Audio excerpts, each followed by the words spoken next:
नेहमीचे तिळाचे लाडू, तिळाची चिक्की खाऊन खाऊन खरंच कंटाळा आलेला आणि विचार करत होती काहीतरी वेगळं बनवायचा.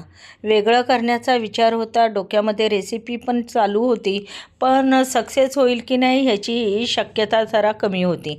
म्हटलं ठीक आहे, झाली झाली, नाही झाली नाही झाली, बघू करून. म्हणून मस्तपैकी तिळाची बर्फी तयार करण्याचा प्रयत्न केलेला आहे मी. हा पदार्थ काय 15-1 दिवस टिकणारा नाही आहे, कारण ह्याच्यामध्ये आपण दुधाचा वापर केलेला आहे आणि दुधाचा वापर केला की तो पदार्थ जास्त दिवस काही टिकत नाही. पण चवीला A1 झालेली आहे. चव खूपच सुंदर लागली. माझ्या घरातल्यांना सगळ्यांना ह्याची चव खूप आवडली आणि गोडाचं प्रमाणसुद्धा परफेक्ट होतं.